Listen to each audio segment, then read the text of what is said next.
Well, it was inedible. Let's talk about Ironheart and get this out of the way. Episode 1, Take Me Home.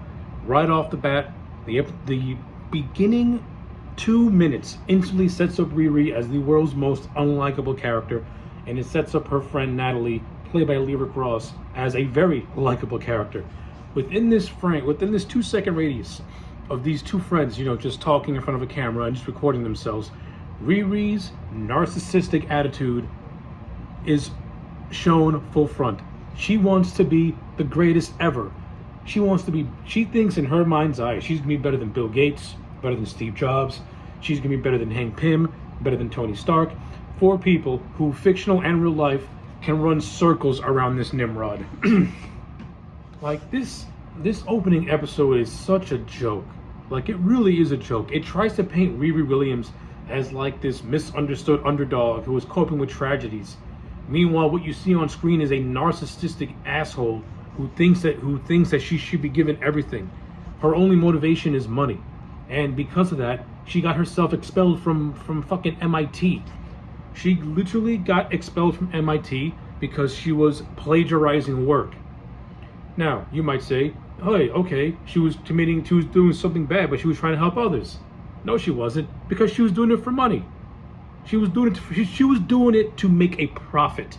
When you're doing something like that to make a profit, you are a criminal. When you commit acts that are against the law and you profit off those acts, that means you're a criminal. Riri Williams, you are what you are. You are a criminal. But the writers of the show can't seem to comprehend that, because for some bizarre reason, they think that you're Walter White. Riri Williams is not like Walter White. She's nowhere near like Walter White. Walter White was one of the best written characters in TV. This bitch, she's the equivalent of nothing. She's the equivalent of a black hole of stupidity. So after the criminal known as Riri Williams, who's also a mass murderer, because if you watch Wakanda Forever, she was killing cops and thought of nobody's safety, and the movie presented her as just having a good time because she was wooing like an idiot. Is this show really about a superhero or a supervillain? Because I'm starting to believe that this show really is about a supervillain. Now, I've never read any Riri Williams comic books because I have no interest in it, But from what I heard, how she is in the books is no different than how she is in the show. Just a narcissistic twat with no likable or redeeming qualities to her at all. Hell, in the research I did, her first appearance is her trying to goad a teacher into being racist towards her, just so that way she can have a challenge. I'm supposed to root for somebody like that? Are you insane? But with all that aside, after Riri gets expelled from college, she takes the Ironheart suit that she made with the grant money and used the resources of MIT to build it. Take that for what it is. If you want to say she committed another crime by stealing something that technically does not belong to her, you can make a case for that. Me, I could care less, to be honest with you, because I just don't really give a damn. But she goes back to Chicago, her hometown, where she's coping with the deaths of her stepfather and her friend Natalie. Now, I'm going to say this. In the flashback scenes, when her father and friend were still alive, Riri still came across as an asshole, but her friend and stepfather came across as very likable. And that's all I'm going to say about that. Let's see. She also gets into a little bit of a tizzy with her mother. Her mother tries to put Riri in her place, but she's too soft to actually do anything with it.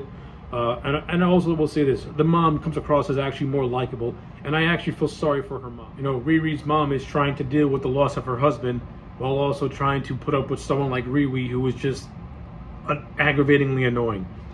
So yeah, in the first episode, only 3 characters I like so far. I'll get to the third one in a second. I like Natalie, Riri's friend, mainly because she has a more welcoming personality, and she acts more like a realistic teenager than Riri does. Riri's mom, just for the simple fact that I feel bad for a parent that has to put up with a piece of shit like Riri Williams. And I like the character of Xavier, who is Natalie's brother. I think his opening line is absolutely cringeworthy. Hello, fellow black people. It's stupid when people say that in real life, and it's stupid when you see it in fiction. No. But aside from that, the character of Xavier comes across as actually likable. The episode teases that he may have a little bit of a crush on Riri, to which I have to say, Xavier, buddy, you can do better than this. Please, she's not worth it. Riri is the definition of a toxic human being. Any association with her is not going to do you any good in the long run. But aside from all of that, we're now introduced to the villains of the Hood, played by Anthony Ramos and his gang of misfits. And yeah, this episode also has an Eric Andre sighting as a character called Rampage.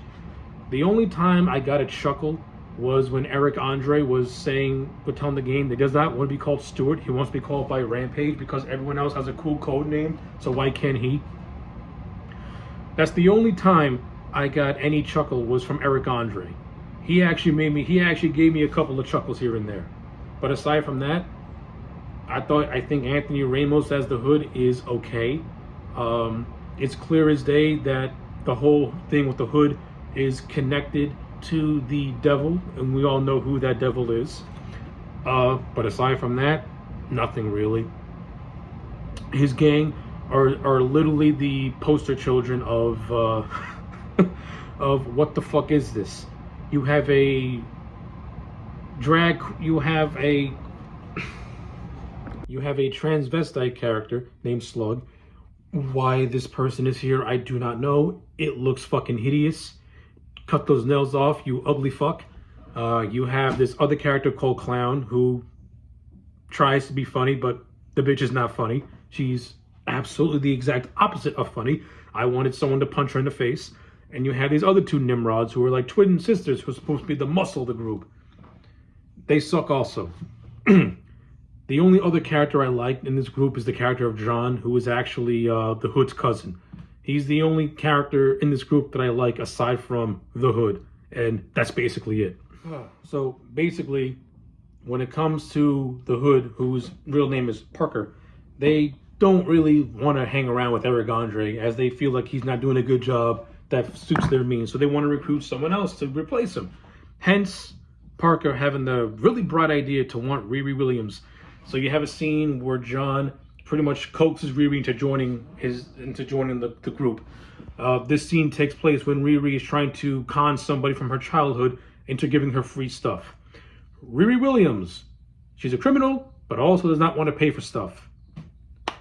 Great role model. But anyway, this leads to the infamous scene that we saw from the trailer where she gets trapped in this elevator type thing and she uses her ingenuity to get herself out of it. It was revealed that the whole thing was never really a trap. It was just a test.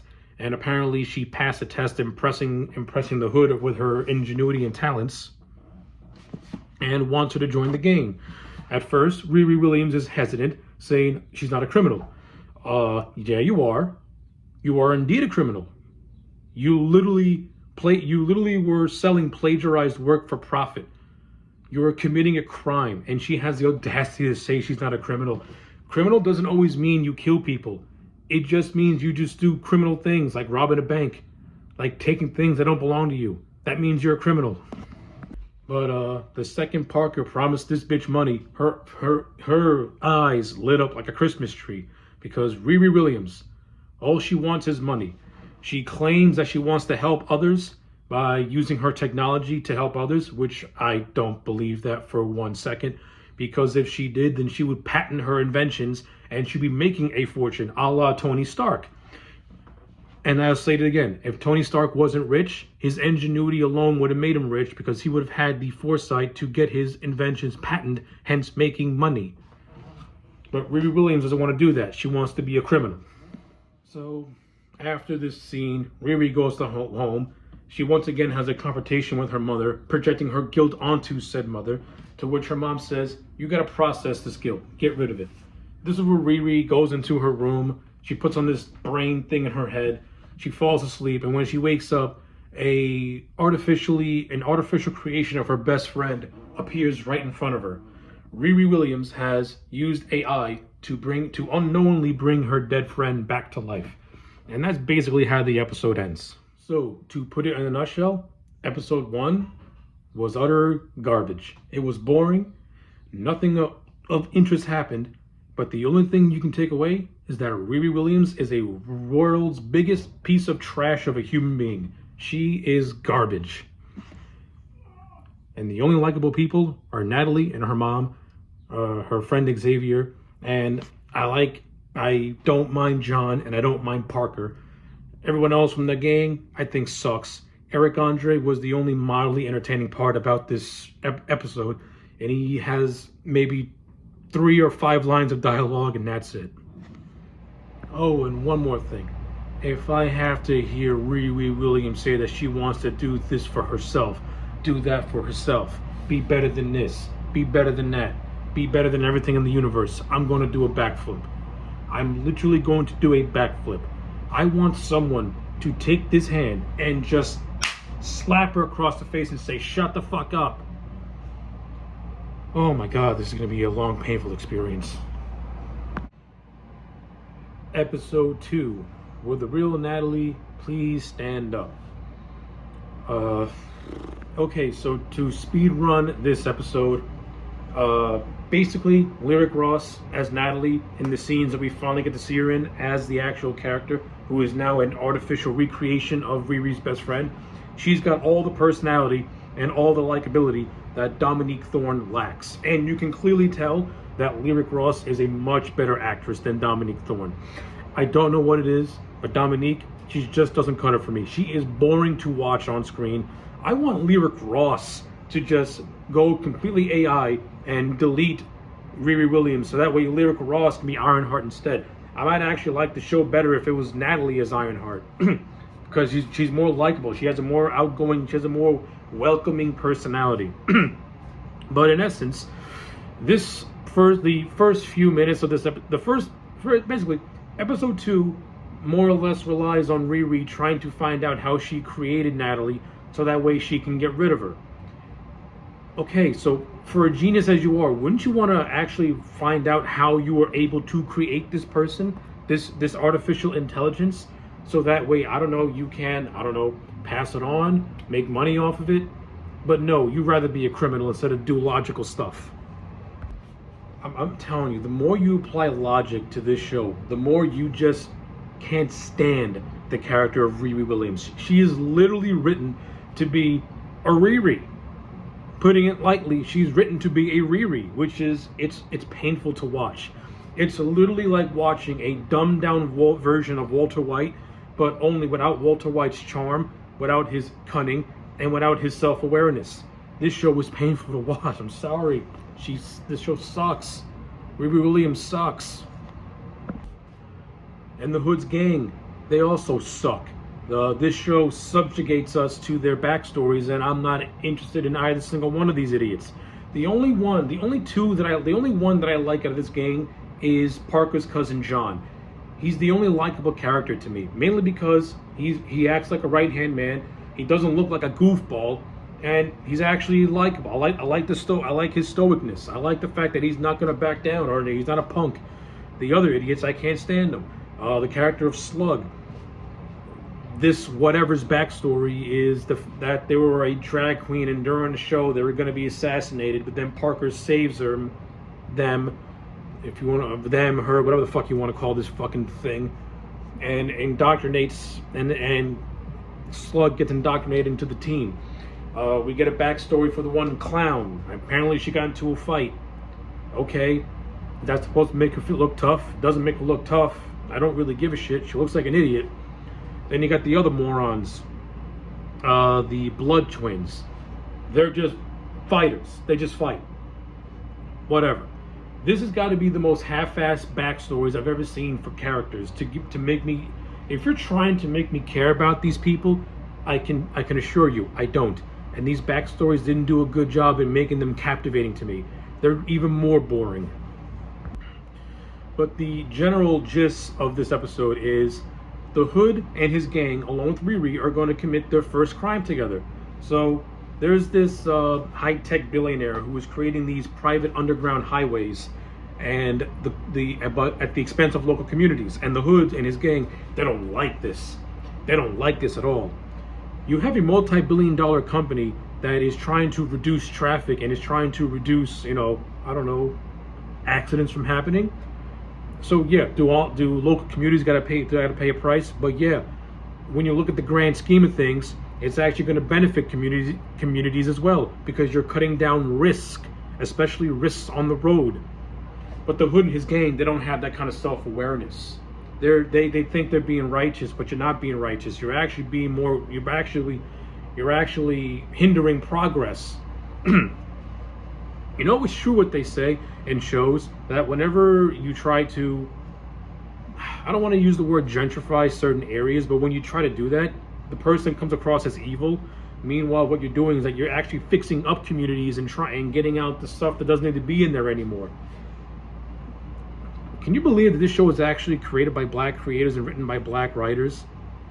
It goes to show just how much they view their own people, their own communities, I should say. I can't stress enough how they're more.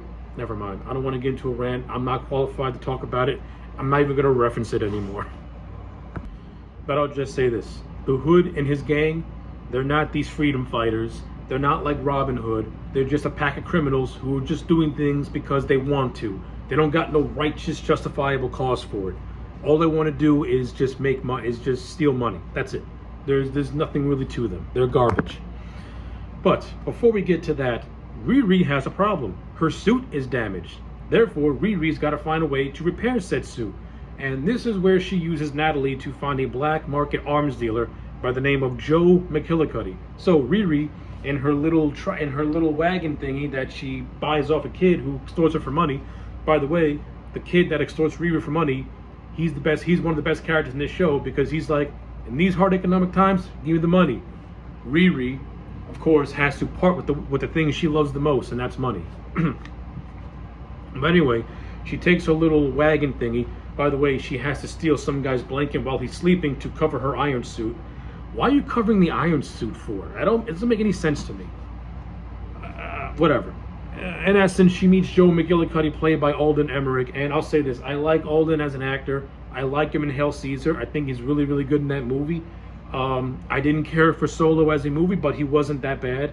In this, he tries to do the best he can with the material that he's given, but the character of Joe comes across as a whimpering simp. The guy's a cuck. His neighbor, he's trying to tell his neighbor to have her dog stop shitting on his lawn, and he completely just takes it like a bitch. After this scene that is attempting to be funny, though it's really not funny, we finally get him meeting Riri, and Riri, the awesome person that she is, tries to blackmail a black market arms dealer into giving her stuff. You're blackmailing somebody who you don't know to give you stuff. This is our hero, by the way. But anyway, as Joe, I just say, gives in to Riri, the big bully that she is. By the way, if Joe had a set of balls, he could just smack this little midget out of his house. But since Joe has to be written like a little bitch, he doesn't do nothing. This leads to a very just awkward car scene between these two, as they're going to Joe's little place to see the weaponry.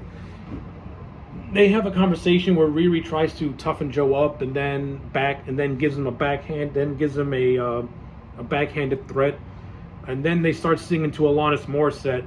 Joe unexpectedly starts to cry involuntarily, and that's supposed to be his cork. This is just fucking stupid. I'm sorry. This is dumb as fuck. But after this very just painful scene that felt like it goes on for an eternity, we finally get to Joe's little Shiloh hideout, where he introduces Riri to his arsenal of weapons, and Riri's face lights up like a Christmas tree. So the only thing I like about this scene with Joe and Riri in the Shiloh is that we get a little bit of insight into Joe and his backstory. We find out that his father was a tech mogul. Now, it's no secret, we all know who Joe ends up being in episode 3, and we all know who his dad is. So I'll touch on that when I get to episode 3. But in essence, I do like the fact that he does not want to be like his dad. Instead of being a weapons manufacturer like his father, in Joe's mind, in his way of buying the weapons that he has, he thinks he's doing more of a benefit to society. It's very confused. If it sounds confused me explaining it, it's because the show does a really poor job at trying to justify it. But in essence, Joe doesn't want to be like his dad. Joe wants to benefit to the fields of science and humanity. That's cool, whatever. Riri, on the other hand, the show says she wants to do that, but yet she does despicable things. And yes, the thing she does is much worse than what Joe is doing, because at least Joe doesn't have a body count to his name. So, when we also get a couple of moments where these two try to relate to one another, and I'm not gonna lie, it's alright. It's nothing great, but it's alright. I mean, I don't like the fact that Riri calls her and Joe people who are not beneficial to society, because at least Joe is trying to do something while you're just a fucking criminal. But that is what it is. I'm not gonna harp on that. But once we're done with this, we finally get to the tunnel heist, and this shit was boring as hell. This entire heist was boring. To make a long story short, so in order to complete this heist, Riri has to implement a virus into the computer that is run by the tech mogul of Tunnel. But after Natalie infiltrates the armor, Riri loses said virus. Now, what was the point of this? Absolutely nothing, because the show kind of built up the fact that this virus needed to be done. But then it turns around and says, "Oh no, we could just have Natalie help Riri complete the task. We don't need this virus, this hard drive. It didn't matter." So what was the point? What was the point? But in essence, you get a boring scene of Hood's gang fighting a bunch of security guards. The choreography is abysmal. The song choice takes the intensity and doesn't do anything with it. I think this show was trying to be like a Quentin Tarantino, where it puts ironic music in intense scenes. But the problem is, Tarantino has talent and actually knows how to utilize stuff like that, while these idiots have the talent of my pinky finger, which is not much. But in essence, the Hood threatens the CEO into signing over the company to them. He basically forces somebody under duress to sign a contract. Now, realistically, in a court of law, that wouldn't have any merit. But when you get to the end of the episode and what the hints are to come, it might make sense in the long run, being that the Hood's power comes from magic. And if you pay attention to a scene where he's like in a room, you can clearly hear voices saying, "What is it you desire?" and stuff like that, which is clearly hinting the arrival of Mephisto. But that's that. But in terms of everything else that took place during this heist scene, nothing much. The only thing that I did like, I'm not gonna lie, I do like how when the Natalie AI sees a guard trying to corner Riri, she starts to have PTSD. Like, this AI legitimately has all the memories of her friend, which means she has the memories of when she was killed. So I'm not gonna lie, I kind of like that. Now, is the show going to explain this even more and maybe have something light up in Riri's head to want to explore this? Knowing how this show is already acting, you know that's not really going to happen. If it does happen, it's going to be done in a very half-assed way.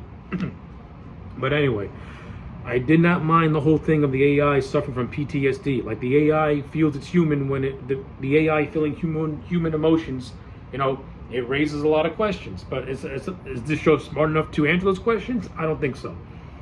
But this is the first indicate that we get that the Hood is not who he cracks up to be as he shoots the guard. Now, is Riri going to be a hero and do something? Maybe take this guard to a hospital out of remorse? Of course not. Riri is not a hero. Riri is a criminal. All she wants is money to get away and not face the consequences of her actions. Yeah, that's basically how the episode ends. Nothing but garbage. The only things that I like are Lyric Ross as Natalie. I like her charisma. I like the charm. I don't care for the dialogue and the exchanges between her and Dominique Thorne, because, and this has nothing to do with Dominique or Lyric Ross's acting. It's just the dialogue and the writing and the exchanges between these two is horrible. I don't like it. I hate the dialogue. It's so stereotypical on how you would write black characters, and it's so fucking dumb. But a scene that I do like the scene of Natalie, accidentally being reunited with Riri's mom.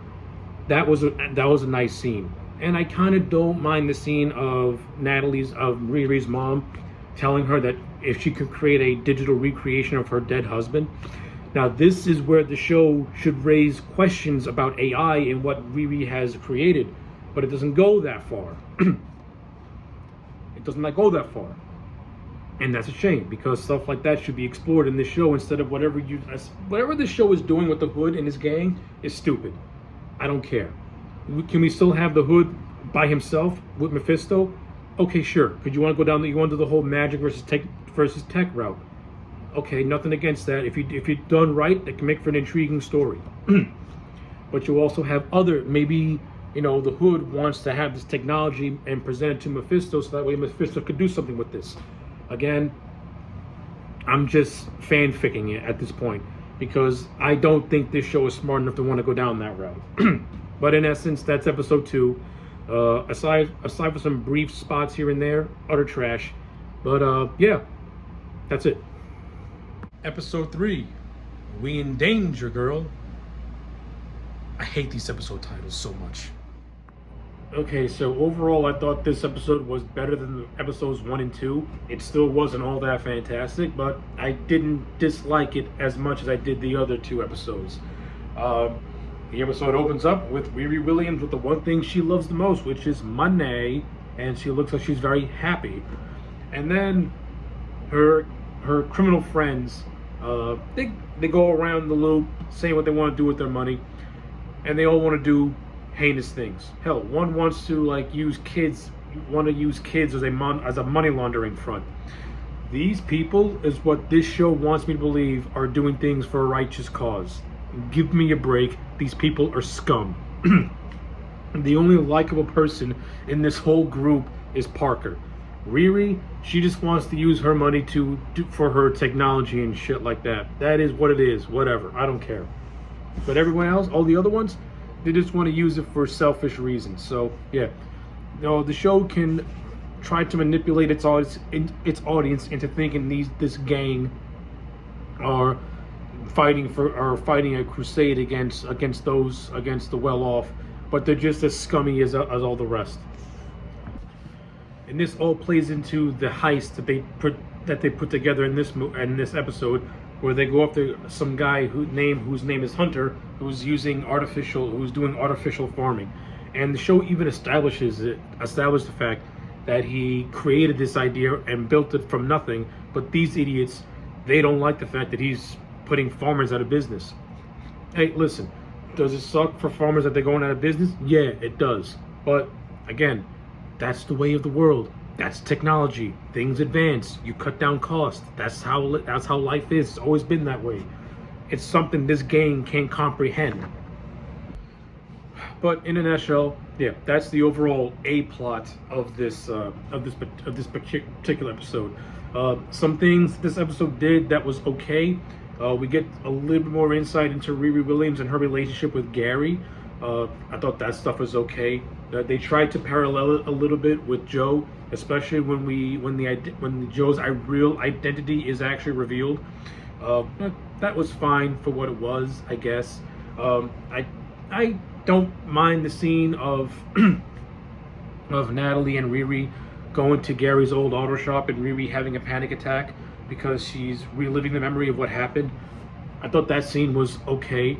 I don't really have a whole lot to say about it. It was fine for what it was. The stuff with Riri and Joe, I'm not gonna lie, there's parts of it that I like and other parts that I don't like. In this particular episode, I didn't really dislike it as much, especially when we get the revelation that Joe is actually Ezekiel Stane, the son of Obadiah Stane, the mentor of Tony Stark, and the man who tried to kill him in the first Iron Man movie. I like the idea of the man who's now known as Ezekiel trying to be a better person than his dad, since he and his dad had no relationship. I think it's kind of weird that he has Obadiah Stane's ashes in a bag in his kitchen. Yes, the villain of Iron Man and one of the better MCU villains is reduced to ash in a kitchen. Awesome. Done for comedic effect, but I wasn't laughing.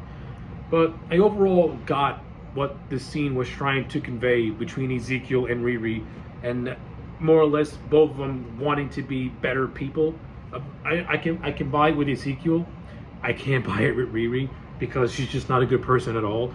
The show tries, but they just write her to be very unlikable. But I get what they're trying to go for. But that all leads to the last half of the episode in which they go after this hunter guy. It's already established that Riri, and we also established the fact that Riri is trying to wants to bring her suit to this heist, but because they're going to where they're going, there is advanced technology which basically is able to fight off like certain things. So she actually goes to Joe's house to get like a bio skin to put over her armor, so that way she's able to go in there undetected, because she wants to get a piece of Parker's hood, so that way she can analyze the power that it harnesses or whatever. Yeah, when they do the heist, everything is going the way it's going, and then Riri, while trying to get the hood, she trips the alarm system and pretty much puts herself and the gang at risk. After being warned that what she's doing, she has to stop because she's going over the limit, but since Riri is an idiot, she pretty much causes havoc. So yeah, the whole third act, the whole last half of this movie, of this episode, is Riri being just a dumbass and not listening, and because of that, she got her gang, she nearly got her gang killed. And not only that, she has a scuffle with Parker's cousin, who pretty much sees right through her, and more or less he accuses Riri of doing something to Parker since she has a piece of his cloak. This leads to a fight in which Parker's cousin gets trapped in a greenhouse and dies from carbon monoxide poisoning, and he's indirectly killed by Riri. And this is what leads to a scene that I don't like, because when you have the context of Wakanda Forever and what Riri did, she comes across as a hypocrite. So she indirectly kills Parker's cousin, and then she has a panic attack and breaks down because of it. Do you remember in Wakanda Forever where she shoots missiles at police officers and either kills them or almost kills them?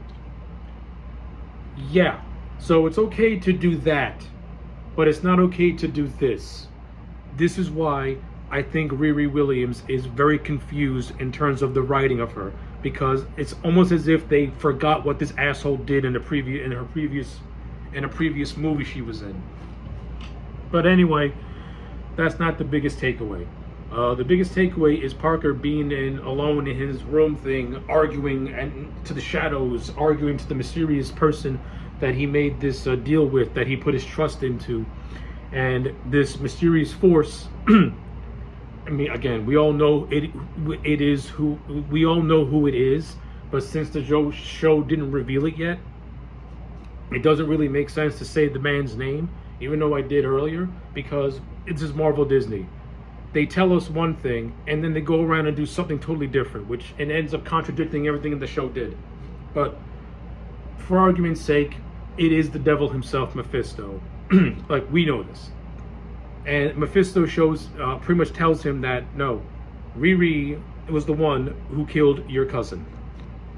Because as they're going for an escape, Parker tells Riri to survey the island to try and find his cousin, and she lies to basically says that, yeah, he's in a greenhouse and he's not moving. So she kind of sort of didn't tell the truth. Like, yeah, I got into a scuffle with him and I kind of left him to die. So now the last 3 episodes basically is going to set up the whole thing of magic versus technology, the Hood versus Ironheart, as the Hood's going to be Ironheart's arch nemesis. As you know, he's going to go on to get revenge. And please, can we just get... I want to get the Hood's gang out of the show. They suck. They all suck. The show tries to make them funny with their bantering, but I'm not laughing. The character of Slug is cringeworthy. The only person who I did like that was in the gang was Parker's cousin, and now he's dead.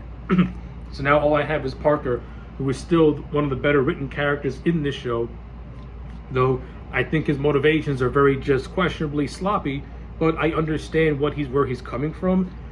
And I do think that Anthony Ramos is trying the best he can to make the character, but give the character some sympathy and action. And the Hood comes across more as an anti-hero who is doing things by force, as Riri, who's not doing things by force. She's doing them because she wants to, while the Hood feels compelled to do these things because of the deal that he made. So yeah, even though I kind of rate this episode over the coals like I did the other two, it's still not as bad. But again, it's not that great either. The only things that I do like is the stuff with Parker and some pocket moments here and there. The thing with Joe being Ezekiel Stane and that Iron Man connection, that was inevitable. We all knew there was going to be an Iron Man connection somehow in this show, and I think it was more or less speculated that Alden Emmerich's character was going to have a connection to that, and it was finally revealed here. So take that for what it is. Oh, and before I forget, this episode also killed off Eric Andre's character of Rampage off screen. When Riri gets interrogated by the police, it's because Rampage was killed.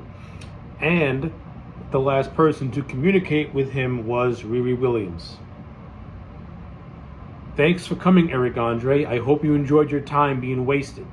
Eric Andre, when compared to everyone else, is the more talented cast member. And the man is legitimately funny. But totally wasted.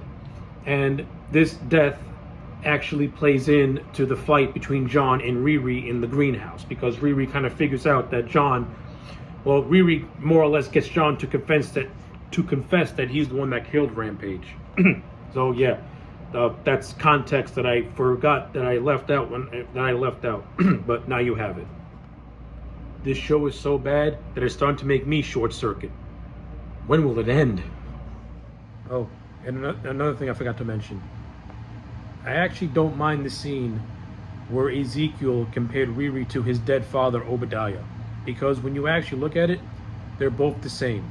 Two people obsessed with technology who want to use it for their own personal gain. The hell be damned with everyone else. Is this a superhero show or a supervillain show? Because I'm confused. I don't know what this thing wants to be. Almost over. Episode 4, Bad Magic, the follow-up to what happened in episode 3.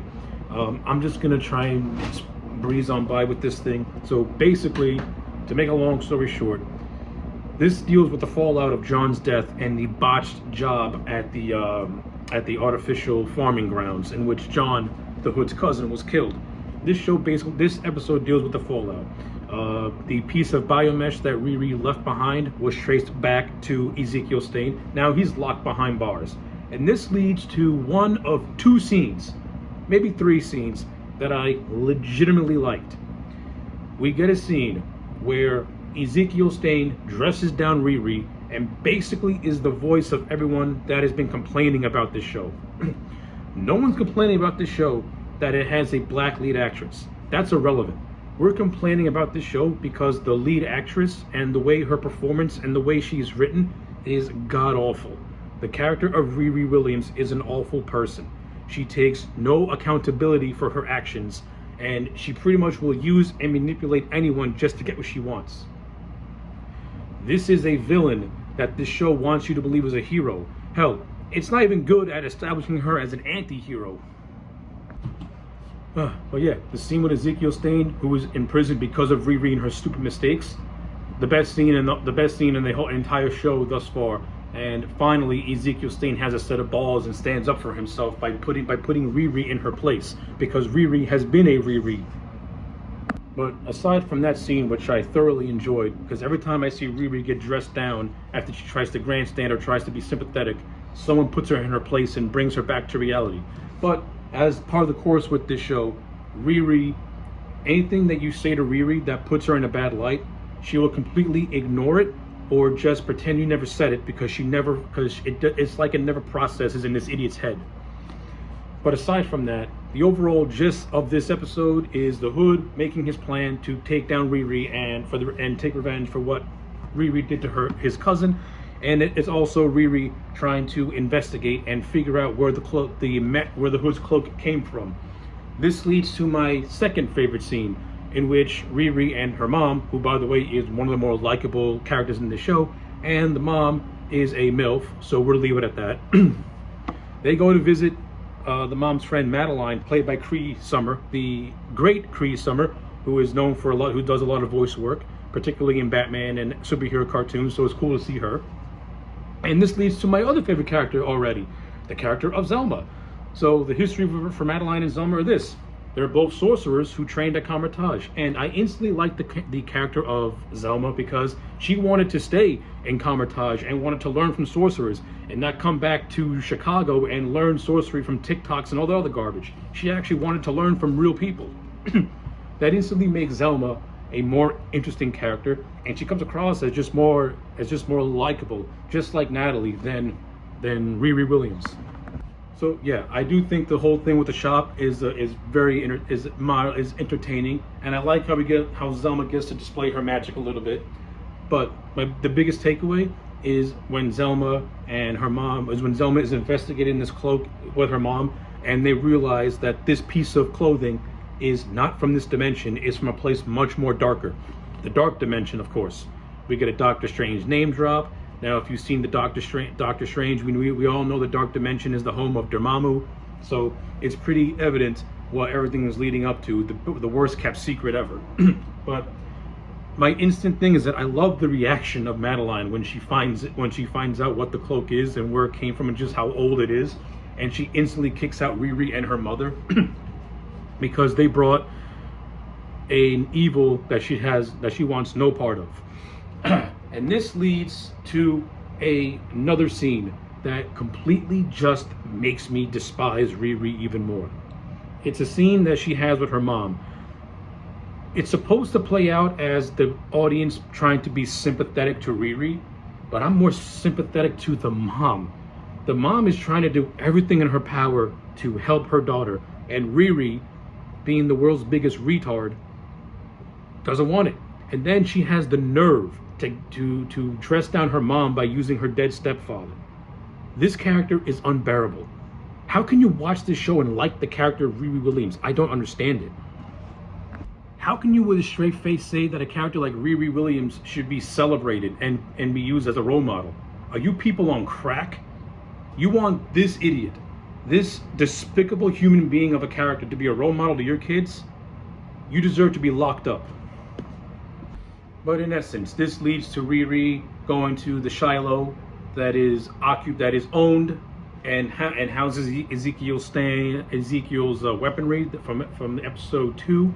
You know, Riri just wants to go to someone else's happy place and call it her own because, you know, Riri likes to go to places that don't belong to hers and use other people's shit. And that's what she does. She uses Ezekiel's shit to investigate the cloak. So a guy who you put in prison, now you're going to his place to use his shit. Damn, this character. I don't think these writers are self-aware as to just how horrible this character is just to how horribly written this character is, and just to how unlikable they make her. If these creators think that they were doing a decent story with her, they're wrong. This story, and the fact, and I said this earlier on, the fact that they had the nerve to compare this Riri's arc to Walter White from Breaking Bad makes absolutely no sense. Because if you watch those two character arcs, they're totally different. And you want to know why they're totally different? Walter White was never written to be a sympathetic person when he broke bad and started doing more worse things as the show progressed. That's the fundamental difference between Walter White and Riri Williams. The show still wants you to root for Riri. Breaking Bad wanted you to root for Walter White's demise the worse he got. Do you see the difference between the two character arcs? But in essence, the whole thing leads to Riri not being able to find out where the cloak came from, which caused her to have yet another panic attack. And I'm sorry, Dominique Thorne is not good at conveying realistic panic attacks. It comes across as unintentionally hilarious to me, and I don't know why.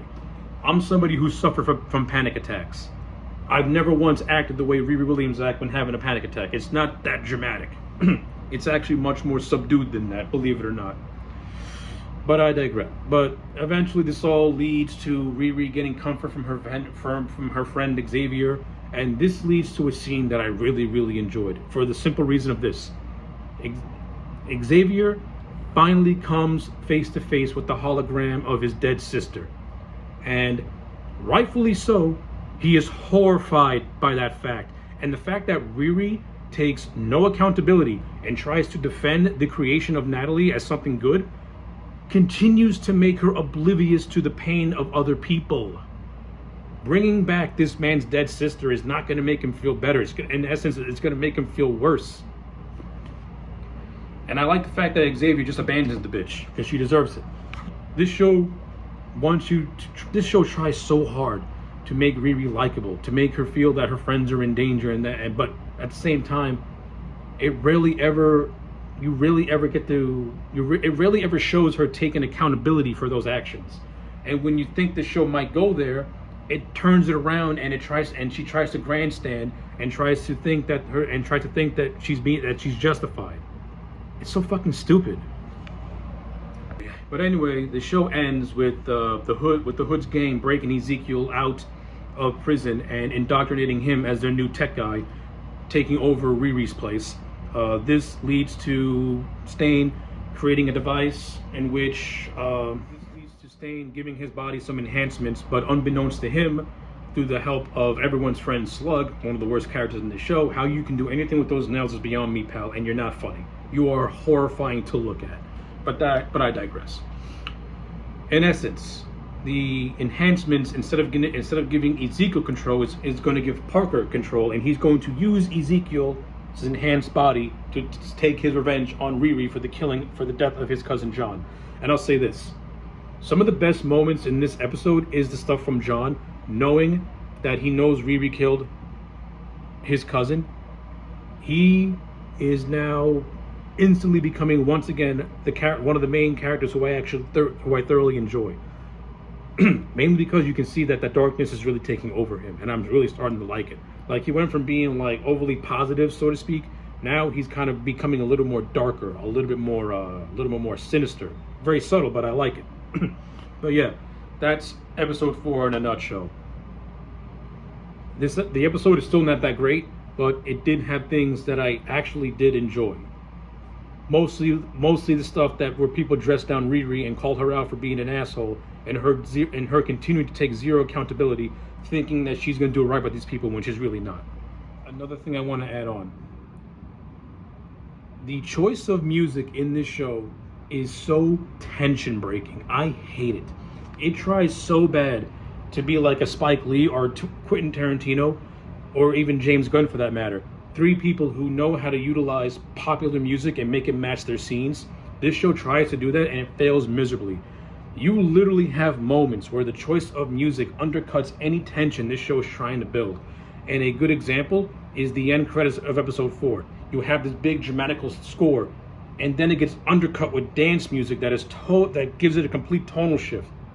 Keep the pace of what you're doing.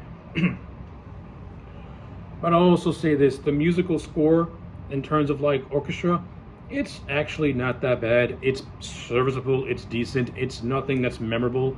A lot of MCU scores in the modern times has been less than desirable.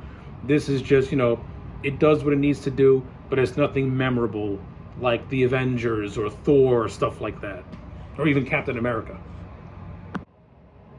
Episode 5, Karma's a Glitch. Okay, let's just speed through the penultimate episode of Ironheart, because thank God this thing is almost done. I will just say this: the stuff with Parker in this episode makes everything from episodes 2 and 3 make more sense. It makes me like his character even more than I did before. Parker is clearly the best character in this whole show. I don't think the writing for him has been top tier, but I get what they're trying to do, and I like it. Like, I can legitimately say that I like Parker's story. In terms of Riri's story, it's still it's whatever at this point. The whole thing with Riri in episode 5 is her finally reaching out to people and finally accepting help. And now that she has got her help, she creates a brand new suit that's going to be fused with magic, because she has to now fight magic with magic. We learn through Zelma, my new favorite character.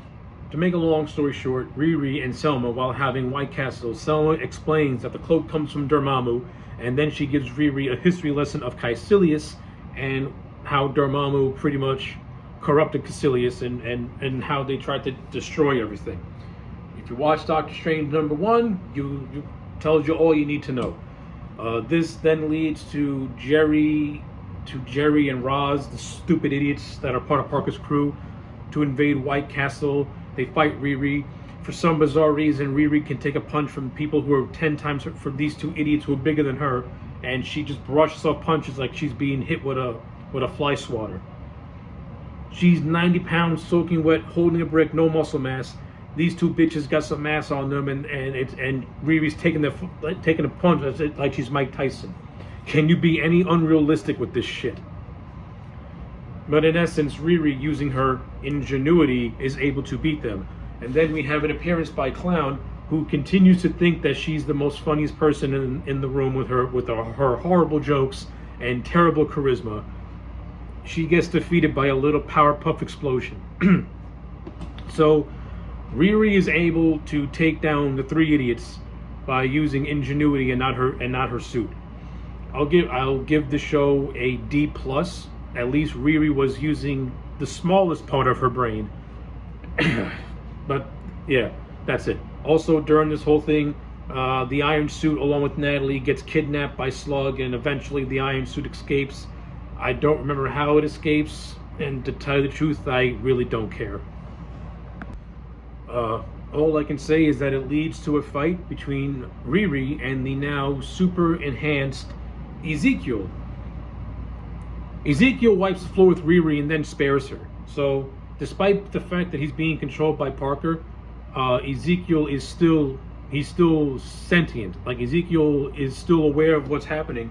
He just has no control of stopping himself. So, okay, that's not a bad thing, I guess. That's decent.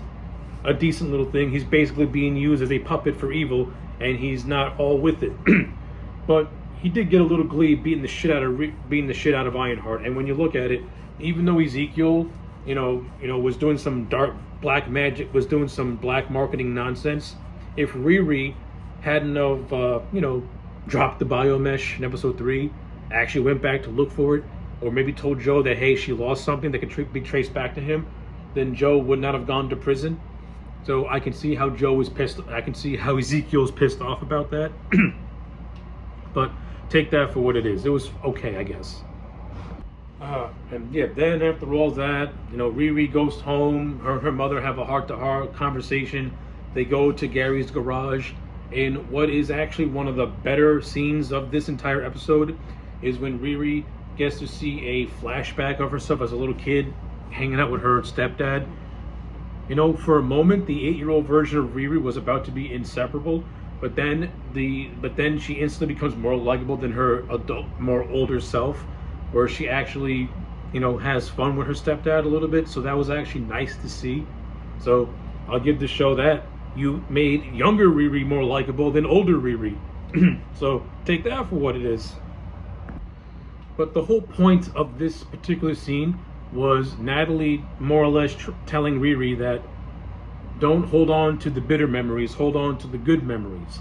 This should have been a trigger of the writers to be like, this should have triggered something in the writers to write Riri more or less, parting ways with the AI Natalie, finally accepting the fact that her friend really is dead, her friend is dead, and that keeping her alive through an AI projection, maybe that's not the craziest, the best thing to do. Even though this AI, reminds you of your friend, gives you that motivation of your friend, maybe you should move past it and just keep the memory of her as your motivation and not some artificial manifestation of it. This whole thing should have led to Riri sacrificing the AI in a more endearing way, as a way of letting go of her past and looking on to the future. Having her grow as a character. Of course, the end of the show, the end of the episode doesn't really go that route. But anyway, Riri and her ragtag team of rapscallions, which includes the kid, who has one of the best lines where he tells Riri that he wants his wagon back and the $600 that she owes him. I like this little kid. He's an entrepreneur. He's trying to make money. Give the kid a break. And then we have Xavier, who once again graces us with his hello black people line. It wasn't funny when you first said it, and it's not funny when you say it again. If they're trying to make this line endearing, it's not working. It's not funny. It's stupid. And we didn't get a scene of Xavier interacting with his AI sister, as a way for him to let go and for him to finally get a chance to say goodbye. How is it that the most obvious thing to do with this AI, these writers completely don't even do it? They just want to act. They act like the AI is the real person. This show sucks. The writing for this show is even worse. It's trying to deal with Riri's grief, but it has zero clue on how to handle grief. It's just like WandaVision. That show tried to handle grief. For a moment, it was actually doing a decent job until you get to the end and it completely falls apart. Yeah, but in essence, with the help of Zelma and her magic, with everyone else, Riri's able to make her new iron suit that is now magic infused. But this causes a glitch. And that glitch is that the suit's magic is coming into conflict with its technology, and hence the AI version of Natalie gets, deleted or goes offline, leaving everyone scrambling as to what happened, bring her back, blah blah blah blah. This is what I'm talking about how this show totally misused the whole idea of an AI version of Riri's dead friend. It didn't do anything cool or anything poetic with it. It just did absolutely nothing of interest with it. It sucked. But yeah, that's Riri's portion of the show. Now let's talk of the episode, I should say. Now let's talk about the portion of the episode that I did like, which is the stuff with Parker. Now, while I don't think it's all the way perfect, I have the context of what story they're trying to tell. In essence, Parker's just trying to get his revenge on his dad, who kicked him out of who abandoned him at 12 years old after his mom died. And the reason why Parker was the way he was is because at 12 years old, he was lashing out, he was acting out. And in a scene with his dad, played by the great Paul Sheridan, the dad basically tells him flat out, "I never wanted you. That's why I got rid of you." So the reason why Parker was attacking, the Tunnel Corporation and the Artificial Farmhouse is because those businesses were connected to his father. So by sabotaging those businesses, that's him getting back at his dad and him, in his mind, claiming his birthright in a way, which is his riches. So now Parker's story makes more sense to me. He's not doing things because he's a self-righteous person. He's doing these things to get vengeance, to get payback. That's why he has the cloak. That's why he has the hood. Now it all makes sense. That's what makes me like the character. Now I like the character of Parker more because I get his motivations. I get why he was doing the things he does. And Parker, bravo on getting rid of your team, because I don't think I can handle another moment of you being dragged down by the likes of Slug, Clown, and the Bozo twins. 4 characters who are completely irrelevant and who you never needed. All you needed was John and the Hood, and that's it. And a tech guy. And that's it. You didn't need the other idiots. You could have had nameless henchmen and you still would have got the job done. Hell, you could have used your dad's security force that you took from him and the story still would not have changed. Yeah, trying to make the Hood's gang act like the Guardians of the Galaxy did not work because these bozos did not have 1/10 of the charisma of those characters. And I'm starting to like this whole thing of Parker having complete control over Ezekiel and Ezekiel not being subordinate to Parker. Hopefully, we can get a scene where Ezekiel breaks free from Parker's control and maybe he helps Ironheart take down Parker. I don't know. I'll find out in episode 6 if they go that route. Knowing these bozos, that's least likely to happen. So yeah. The biggest takeaway of episode 5 is that I like the stuff with Parker. I like how we get more of an explanation to his motivations. Hell, they even hint this in episode 4 when he and his cousin break into the mansion that it gets revealed here that it was his dad's house. So yeah, take that for what it is. The stuff with Parker I like. The stuff with Riri, very inconsistent. She still comes across as an insufferable bitch, even when the show thinks she's being endearing. So yeah, We're almost done, thank God. Episode 6. The past is the past. Okay, let's talk about the finale of Ironheart, because there's a good amount to unpack, surprisingly, with this finale. But to get the stuff that I did like about episode 6 out of the way, we finally can stop tiptoeing around it. Mephisto is finally revealed, and he is played by Sasha, and we finally get to see Sacha Baron Cohen bring this character to life, and to the surprise of absolutely nobody, the man brings a, no pun intended, devilishly awesome charisma to this character. And not only that, in a show that has been riddled with horrendous dialogue, the stuff that Sacha Baron Cohen says is actually some of the better written stuff that these hack writers have done with this show. I mean, maybe in lesser hands this dialogue would be not that great, but since Sacha Baron Cohen is a really good actor, and he's able to embody different characters and give them their own unique personalities and charisma, Sacha takes the dialogue that he's given and he makes it work, and he makes it work really, really well. Like, I really like the scene between him and Parker. I love it. I think that scene plays out great. And I actually think that Baron Cohen and Anthony Ramos has some really decent on-screen chemistry with one another. And I just like how Sacha as Mephisto really plays up the whole idea of making a deal with the devil. While the best thing about the devil and Mephisto is that he gaslights you into doing what he wants you to do, but he tries to make you think that it's what you want to do. And Sacha embodies that absolutely perfectly. I can't overpraise his performance enough. Maybe I'm just overpraising Sacha Baron Cohen's Mephisto because I've had to sit through 5 episodes of just complete and utter just nonsense. Now that there's something remotely good, you can actually talk about it with some level of excitement. Even though Mephisto has no business being in an Ironheart show, and he should have showed up in WandaVision, or he should have showed up in Doctor Strange in the Multiverse of Madness. The fact that he's finally been debuts, okay, thank you. Finally, I reiterate, I like the scenes with Parker and Mephisto. I like the first scene they have together, where Mephisto pretty much gaslights Parker into taking the hood and to accepting and to shaking his hand.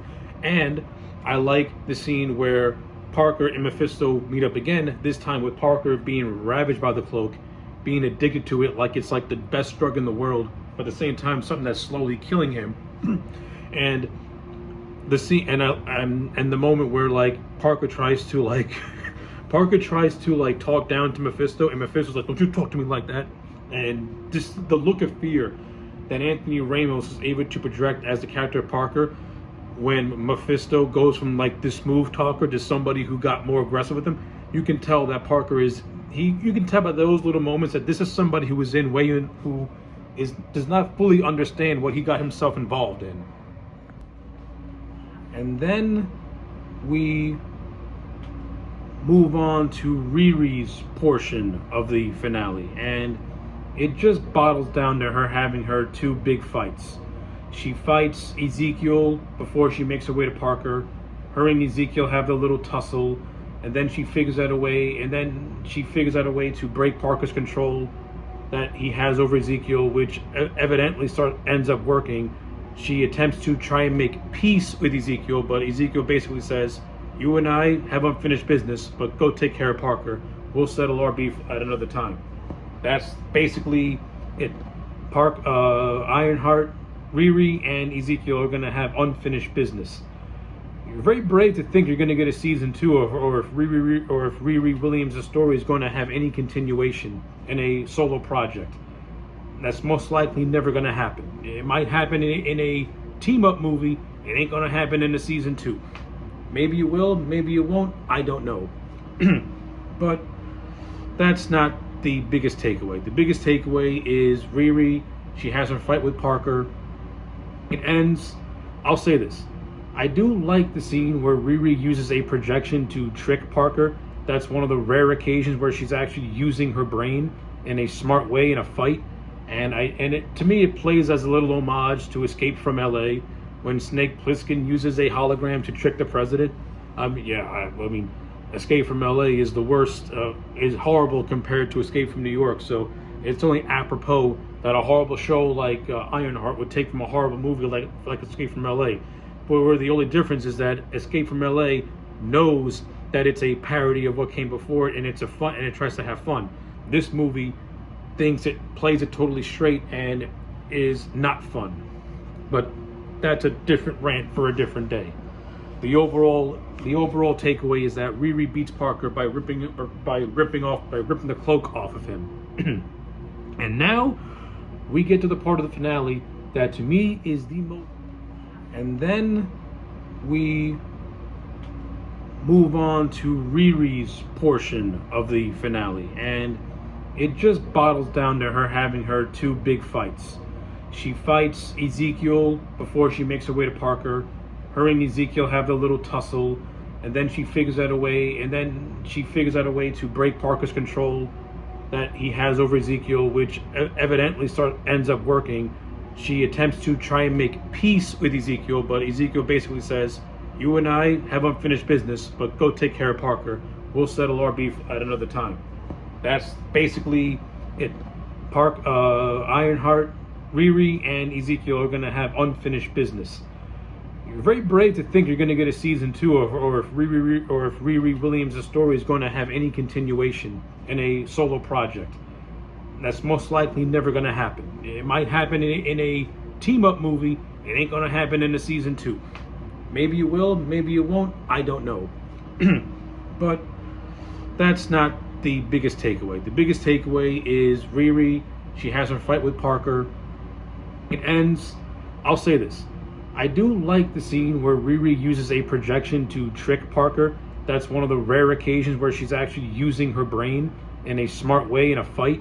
To me, it plays as a little homage to Escape from LA when Snake Plissken uses a hologram to trick the president. I mean, Escape from LA is the worst, is horrible compared to Escape from New York. So it's only apropos that a horrible show like Ironheart would take from a horrible movie like Escape from LA. But where the only difference is that Escape from LA knows that it's a parody of what came before it, and it's a fun, and it tries to have fun. But I digress. That's a different rant for a different day. What I want to talk about is the final, let's say, 10 to 15 minutes of the finale, in which Riri Williams comes face to face with Mephisto himself. Now, I mentioned that this show is trying to tell the story of Riri processing her grief in terms of some of the more important aspects of her character arc. And I illustrated about how the AI version of Natalie should be a way for Riri to come to terms with her friend's death by deactivating it, by sacrificing it, which never really happened. Instead, the show plays it off as Riri losing her best friend again for a second time. So instead of processing that grief and coming to terms with that grief, especially when you're at the scene where Riri and Mephisto are having their conversation, they're going back and forth.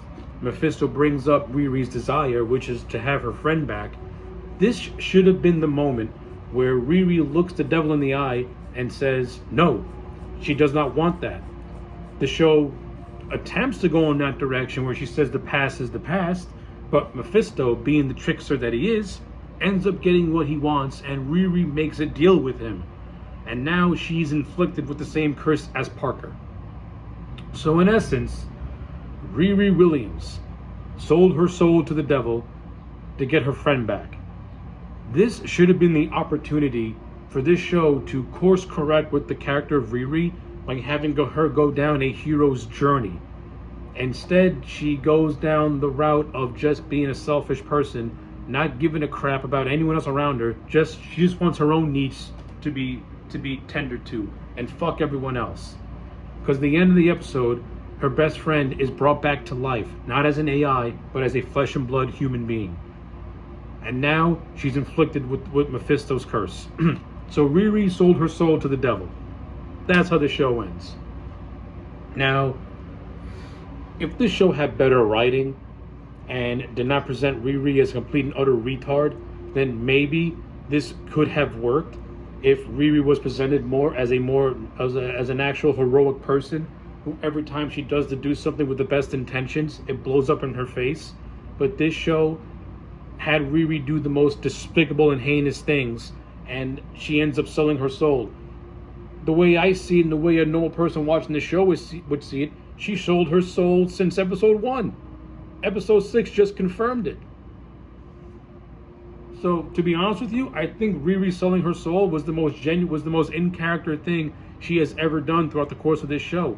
Because if this show, if these writers, and if Chaka Hoge, who was the show creator, and Ryan Coogler, who, for his sake, I hope is just attached to this thing. Because if Coogler put creative input into this show, then, man, that's going to ruin your credibility with a lot of people, especially since you have a lot of goodwill coming off Sinners, a film that I still have not seen yet, but I have full intention of watching very, very soon. But I digress. Because in essence, Riri Williams completes her character's journey into villainy by selling her soul to the devil himself. And I'll say this, the bantering between Dominique Thorne and Sacha Baron Cohen, yeah, Dominique Thorne is such a weak actress when compared to somebody who's got more charisma in his pinky finger than she has in her whole being. But I'll say this, I do like how she confuses him for Dormammu at first, and I love how Mephisto completely shits on Dormammu by saying that he's... yeah, you gotta watch the piece of dialogue, man. Sacha Baron Cohen made dialogue that could have been lesser in another person's hands, and he made it work, and he made it work with that charisma of his, because, man, some of the lines he says can be cringy if another actor did it, but since it's him, it actually has some endearingness to it, and you can tell that when Baron Cohen gets to fully play Mephisto, he's gonna have a lot of fun doing this character, because you can tell he was having some fun doing the character. But yeah, that's... Oh wait, I forgot. There's a post-credit scene where Parker meets up with Selma as he wants magic taught to him. So his story is not even close to being finished. Parker might end up going on the road of redemption, to be fair to you. If these people were smart, just make Ironheart a villain and make Parker the anti-hero, because I understood his motivations more clearly. He came across as much more likable. Parker got shit on all his life, and he came from a rich father, and he got dick. Riri Williams may have come from the Chicagoland, from a more rougher neighborhood, but she had everything handed down to her. This show did a real... I don't know if this was the intent of the creators, because if it was unintentional, then holy hell, these guys are not self-aware on what they actually did with Riri and Parker. Because essentially, you made the quote-unquote underprivileged Riri into a villain, and you made the privileged Parker into someone that's more relatable and someone that you want to root for. How do you fuck that up? How do you fuck that up? But yeah, if I missed anything else with this finale, that's basically that's basically everything. To put a final spin on Ironheart, this is probably one of the worst Disney Plus shows ever put out. To the people who praise this show, which show did you watch? Did you actually watch the show, or are you praising it because of a more political agenda? To those who did watch this show and gave more honest opinions, let me know what you thought about it down below. Because I'm gonna tell you this, as somebody who saw this thing from episodes 1 to 6, the only good episode that I liked was parts of 3, parts of 4, and most of the finale was decent. But mostly the stuff with Mephisto and Parker was decent. The stuff with Riri was garbage as usual. And with that, this show is complete, just not good. This show sucks. It's gonna get a 3 out of 10. Ironheart was terrible. WandaVision is better. Miss Marvel is better. Hell, the abysmal She-Hulk is better than this piece of crap. So yeah, those are my thoughts on Ironheart. Let me know yours in the comment sections down below. Like the video and subscribe, and I'll check you back next time for more.